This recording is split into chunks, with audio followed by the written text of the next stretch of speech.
Warahmatullahi wabarakatuh. Shalom, Om Swastiastu, Namo Buddhaya, salam sejahtera buat kita semua. Terus terang saya masih ragu, masih tidak percaya apakah saya ini layak untuk berdiri di sini dan berbicara dengan bapak-bapak ibu sekalian. Karena saya kebetulan hanyalah seorang staf Istana Kepresidenan atau biasa disebut dengan perangkat presiden. Perangkat presiden adalah terdiri dari Pas Pampres, kemudian dari Istana Presiden itu adalah protokol dan dokumentasi dan mass media. Ketika Gus Dur dilantik menjadi Presiden Republik Indonesia keempat, saya sudah bekerja sekitar 14 tahun lebih di Istana. Jadi tahun 99 saya sudah 14 tahun lebih. Jadi ketika itu bayangan kami, bayangan saya yakin teman-teman perangkat presiden juga begitu, sosok presiden itu ya seperti Pak Harto gitu. Pak Harto yang serba teratur, sangat menjaga wibawanya, tutur katanya juga runtut. Karena sudah 14 tahun, jadi misalkan kalau mau menaikkan BBM tuh beliau hanya bilang,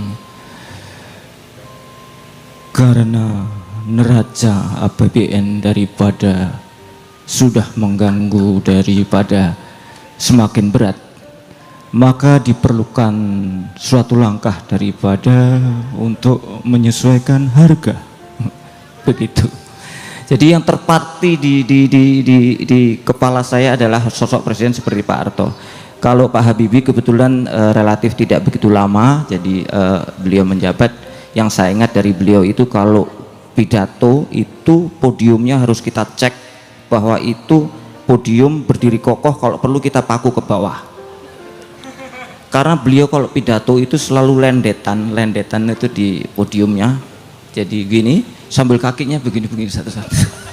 Sering begitu. Jadi ini protap harus podium itu di paku, sehingga karena beliau sangat antusias, sangat semangat dalam berpidato. Nah, kembali ke Gus Dur. Ketika Gus Dur terpilih, kami tidak punya bayangan. Saya nggak punya bayangan. Saya belum pernah interaksi dengan Gus Dur. Saya belum pernah ketemu dengan beliau. Saya hanya tahu beliau dari tulisan-tulisan. Saya hanya tahu beliau ulama besar, seorang humanis dan seterusnya. Saya pernah melihat beliau mungkin dari jarak yang cukup jauh di beberapa acara, sehingga saya betul-betul tidak tahu punya bayangan seperti apa presidennya nanti. Apakah juga seperti Pak Harto atau tidak? Kemudian ibu negaranya seperti apa? Rewel atau enggak? Karena itu kami sangat concern, karena kami adalah orang-orang yang belum bisa istirahat ketika presiden dan ibu negara masuk ke peraduan untuk istirahat. Kami juga bertanya-tanya, anak-anaknya bisnis apa ya? Berapa anaknya? Jangan-jangan waduh bisnisnya makin merepotkan kita, kurang lebih seperti itu. Ketika Gus Dur dilantik, beliau memutuskan untuk tinggal di istana untuk demi efisiensi anggaran dan untuk kepraktisan. Jadi beliau tidak tinggal di Ciganjur, namun beliau akan tinggal di istana. Karena memang istana itu resminya memang kediaman resmi dan kantor resmi dari presiden. Jadi Pak Harto tidak tinggal di istana, mungkin Bung Karno dulu beliau, tapi Pak Harto sudah 30 sekian tahun tidak tinggal di istana. Sehingga kami harus mempersiapkan segala sesuatunya untuk kedatangan beliau tinggal di istana. Dan Istana Merdeka pada saat itu tidak siap untuk ditinggali oleh seorang presiden dan keluarganya. Sehingga harus kita tata, harus kita bersihkan, kemudian juga kita harus bangun untuk fasilitas Bapak Presiden dan Ibu, sehingga beliau tinggal sementara untuk di Wisma Negara. Wisma Negara adalah bangunan antara Istana Merdeka dengan Istana Negara. Istana Merdeka itu yang menghadap Monas, Istana Negara ini yang menghadap Jalan Veteran. Orang masih suka bingung. Nah, di antaranya itu ada gedung bertingkat seperti hotel begitu, meskipun jarang dipakai, itu namanya Wisma Negara. Jadi untuk sementara sebelum Istana Merdeka siap, Presiden Gus Dur akan bertempat tinggal di Wisma Negara lantai 6. Jadi sore itu kami sudah siap di depan pintu menunggu kedatangan Bapak Presiden dengan 1001 pertanyaan itu. Akhirnya saat yang kita nanti-nanti itu datang juga. Itu sirine jauh, dari jauh sudah kedengaran, kemudian Pas Pampres juga siap gerak. Jadi mobil presiden datang, mobil presiden itu Mercedes limousine yang panjang sekali, itu hampir sepanjang Metro Mini itu, dan itu anti peluru. Jadi jarak saya ketika saya berdiri sini pintu Wisma presiden, mobil presiden kira-kira hanya 4-5 meter di depan. Mobilnya berhenti, seret gitu. Kan kacanya agak gelap itu. Saya lihat dari jauh, mana presidennya itu, kok nggak begitu kelihatan karena memang kacanya agak gelap. Dan kalau presiden kan nggak langsung datang buka pintu turun kan gitu itu. Jadi Pas Pampres memastikan dulu bahwa aman, baru dibuka pintunya. Nah itu nunggu buka pintu Pas Pampres tuh lama sekali saya. Mana? Akhirnya dibuka juga pintunya. Jegreng gitu kan. Saya lihat ada laki-laki duduk di sebelah kiri pintu, kursi belakang sebelah kiri. Yang duduk di situ tuh pasti presiden. Selain presiden tidak mungkin duduk di situ. Jadi itu memang mobil presiden dan itu tempat duduknya presiden. Saya lihat ada laki-laki agak gemuk duduk di situ, tapi saya lihat kok nggak mirip presiden blas. Saya ini bener tak enggak gitu. Jadi laki-laki yang agak berperawakan gemuk itu masih memakai jas tapi sudah tidak pakai dasi, duduknya agak melorot begini, jadi ini nekuk-nekuk gini. Terus bicinya agak dengklak begini. Terus ekspresi wajahnya itu seperti sedang bersiul tapi tidak berbunyi, cuman gitu itu. Saya lihat, ih kita presiden, saya bilang gitu kan. Saya lihat dari atas ke bawah, ininya dontel-dontel sampai ke kaki, kakinya agak yang sebelah kiri agak menjulur begini kelihatan. Saya lihat, loh, presidennya nyeker. Sorry, maaf, bukan nyeker, presiden telanjang kaki, presiden kok nyeker. Presidennya nyeker. Berarti dari sana tadi tuh nyeker ya gitu kan. Wah, ini menarik nih saya bilang.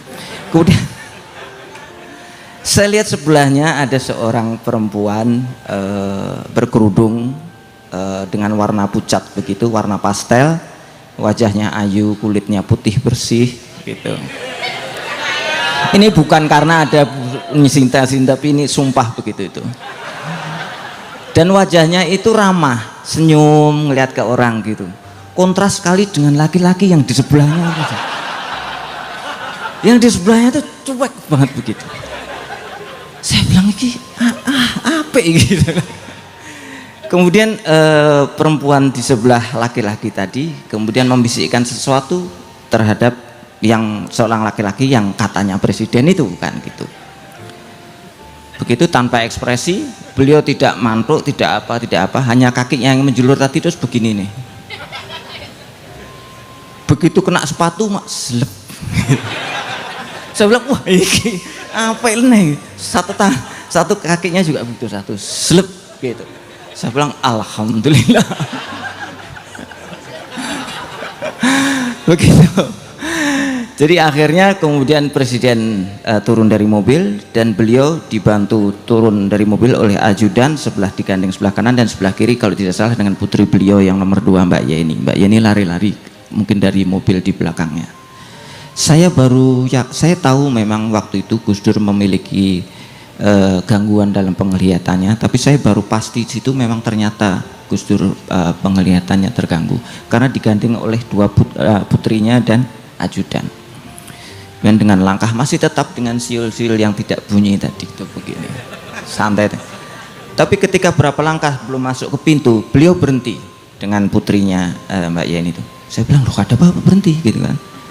Ternyata beliau menunggu ibu negara yang sedang turun dari mobil. Dan saya lihat pintu sebelah kanan mobil itu ibu negara mau turun, banyak sekali orang ke situ, repot sekali gitu. Terus ada apa ini? Saya lihat ternyata mereka menyiapkan kursi roda. Jadi saat itu kita mempunyai seorang presiden yang mengalami gangguan dalam penglihatan dan memiliki seorang ibu negara yang harus dibantu kursi roda untuk meninggalkan tempat.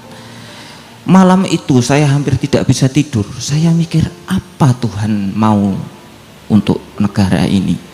Kita 230 juta rakyat saat itu, dengan wilayah Sabang Merauke dari Miangas Rote itu hampir sebesar Eropa. Kita diberikan pemimpin yang kenyataannya seperti itu. Saya tidak habis pikir saya saat itu. Tetapi ketika waktu berjalan dan terus berjalan hingga akhir pemerintahan beliau sampai dengan detik ini, ternyata saya malu sekali saat itu saya menyaksikan keputusan Tuhan. Mungkin Gus Dur adalah salah satu anugerah yang terbesar bagi Republik Indonesia ini. Mungkin bagi kemanusiaan mungkin. Dalam waktu yang hanya 23 bulan atau kurang 2 tahun, beliau mungkin memiliki keputusan atau mengubah wajah ini jauh lebih banyak dari presiden yang memerintah jauh lebih lama. Yang saya prihatin gitu, yang begitu. Sampean saya prihatin gitu. Banyak sekali keputusan Gus Dur, dan yang itu sangat monumental.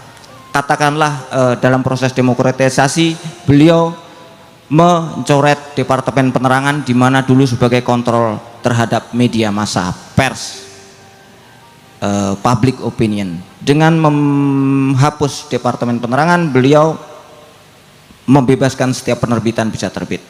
Kemudian beliau memisahkan TNI dengan Polri sehingga masing-masing bisa berkonsentrasi dengan tugas dan kewenangannya masing-masing. Beliau menggilir Panglima TNI dari Angkatan Darat saja menjadi Angkatan Darat, Laut dan Udara, dan seterusnya dan seterusnya. Dan beliau yang paling monumental, beliau mencabut larangan terhadap agama Konghucu. Dengan segala budaya yang melekat kepadanya. Dan juga jangan lupa bahwa Gus Dur waktu itu membentuk sebuah badan ad hoc yang untuk memberantas korupsi, percepatan pemberantasan korupsi, yang disebut dengan TGP-TPK, Tim Gabungan Pemberantasan Tindak Pidana Korupsi, yang itu gabungan dari berbagai lembaga, sehingga konsepnya Gus Dur waktu itu, lembaga ini adalah lembaga yang mempunyai kewenangan di samping penyidikan, dia juga bisa menuntut penuntutan. Jadi kalau penyidikan hanya Polri, kejaksaan penuntutan, tapi beliau menginginkan untuk percepatan pemberantasan korupsi. Itu adalah cikal bakal dari KPK yang kemudian dilembagakan dari KPK. Begitu. Jadi Gus Dur seorang pemimpin yang menurut saya hebat. Jadi saya waktu sore itu saya bersanksi, itu saya malu sekali. Di samping hebat, beliau juga pemimpin yang sangat rendah hati. Saya pernah punya pengalaman beliau dengan rendah hati beliau. Seorang presiden setiap hampir habis dilantik itu, salah satu sesi atau salah satu hal yang harus dilakukan kita para perangkat presiden adalah membuat potret resmi presiden, yang Bapak Ibu pasti pernah sering lihat di kantor-kantor itu. Dan waktu itu foto itu masih seluloid ya, belum digital seperti sekarang, gampang, kemudian pakai Photoshop dan seterusnya. Jadi persiapannya itu bisa berhari-hari kita. Konsepnya adalah ketika presiden nanti mau foto, beliau datang, cepret-cepret, pergi, begitu. Jadi itu persiapannya bisa 2-3 hari, panjang sekali prosesnya. Nah, singkat kata, ketika hari H tiba pada jam J, kita sudah siap semua dengan berbagai persiapan yang diulang lagi supaya betul-betul fix. Pada saat Gus Dur datang, sudah dokter datang untuk foto, kemudian beliau sudah mengenakan jas dengan berbagai atribut seorang kepala negara dan kepala pemerintahan, dengan ada itu angkatan perang dan seterusnya. Banyak sekali, repot pokoknya itu. Ketika beliau datang langsung dipersilahkan, cepret. Udah, alhamdulillah kan, selesai. Tidak, setelah dilihat ternyata jas beliau itu kusut. Waduh, piye gitu.